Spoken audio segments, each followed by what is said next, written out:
Welcome to the walkthrough series by the Multi-Hull Group, the award-winning Australian dealership of some of the world's best multi-hull brands.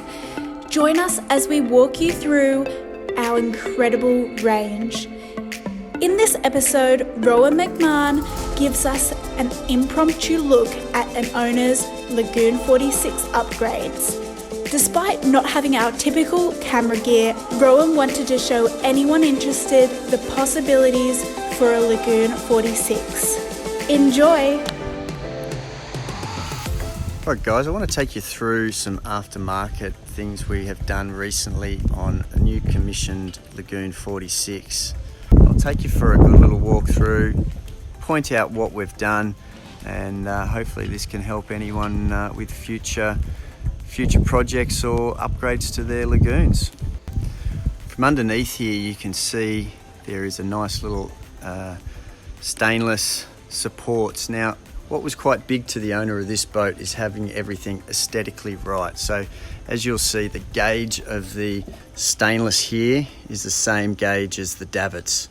We also did a nice canvas that went underneath this framework. Now this canvas is actually below the solar panels. It's actually the highest grade stamoid out there, so it's incredibly tough. You'll actually see how taut it is. It's incredibly tight. But this was more just to give an aesthetic appearance to the bottom. We're not looking straight up through the solar panels. We did notice that the new LG panels are a bit more transparent, so the whole objective of this solar array off the rear was that we gave protection to the dinghy, added protection to the inside of the boat or the back cockpit, and make it waterproof too. With this canvas, we've made this whole area completely waterproof, which is very, very nice to see. You'll also see there's a camera system up here too and some lighting. Now starting with the lighting, we went with the Aqualuma spreader lights. Two very, very nice spreader lights that do flood the whole back of the boat here.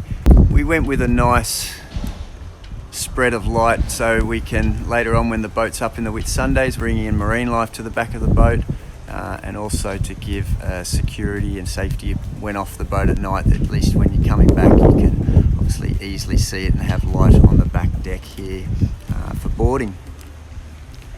Now with these cameras, we went with a Swan Camera. These are just a domestic or commercial style camera going through an NVR system for recording, but also we needed that so for docking purposes that can be displayed on the main helm screen, on the chart plotter screen. The resolution is incredibly high on these cameras, which is what we wanted. There's definitely some very nice cameras through Ray Marine and Navico, very small discrete cameras.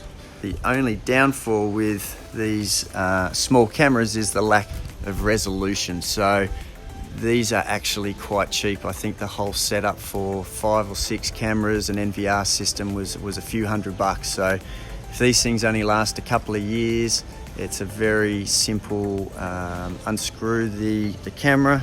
If you can zoom in up there, about 3/4 of the way out the spreader on either side, we put a couple of cameras. Now these cameras give a very nice view of the boat from above. See the dock as you're approaching, coming in, you've got a full visual on the entire boat. So when you're at the helm, you can see the 2 back transom steps just from those 2 rear cameras, and you can see down both port and starboard side as well.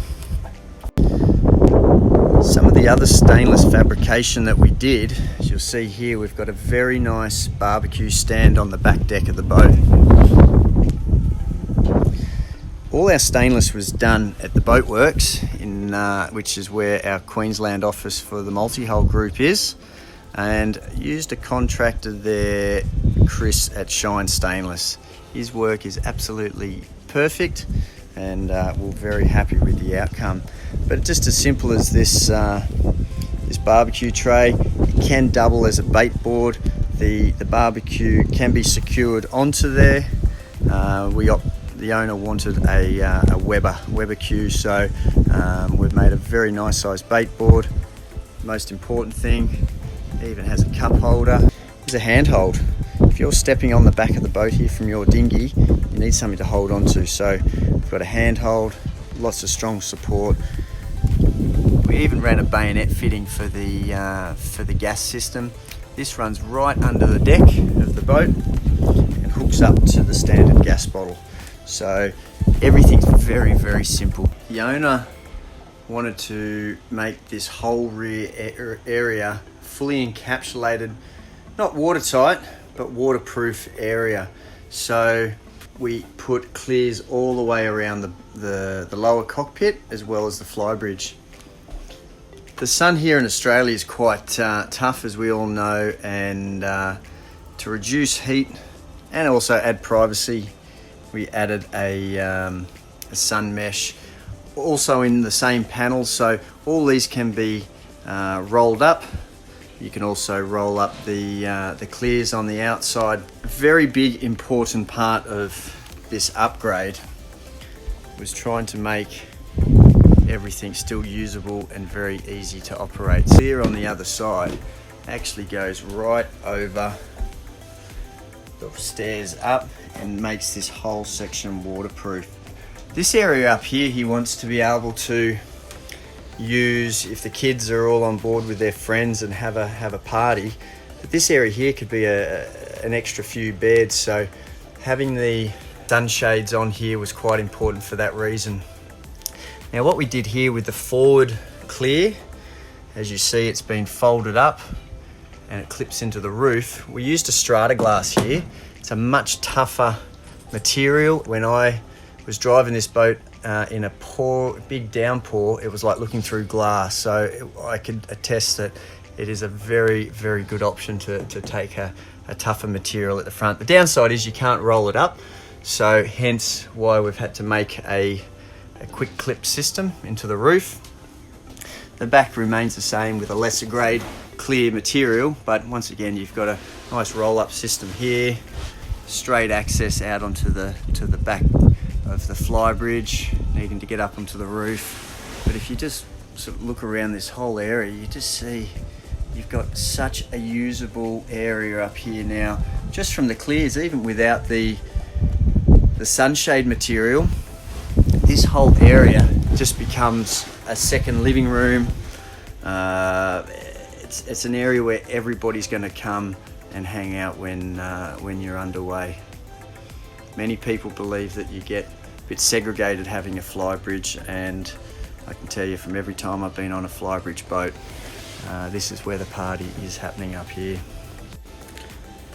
One of the little smaller upgrades we did while running cabling up to the flybridge, and for the cameras, we run an HDMI output from the flybridge screen. So if you're down here in the saloon, you can keep an eye on where you're going. The other really cool thing is there's your cameras. So you can be sitting here watching the kids swimming off the back deck, or just for that added little bit of privacy or security, looking at the screens here if going back through the NVR system. This is where you sort of do it all from. Great, I really do love these cameras. So if you're looking at doing cameras on a boat, don't be afraid from going and using non-marine style cameras. If you want more information, get in touch. We hope you enjoyed this episode. If you did, please give it a like and subscribe for more.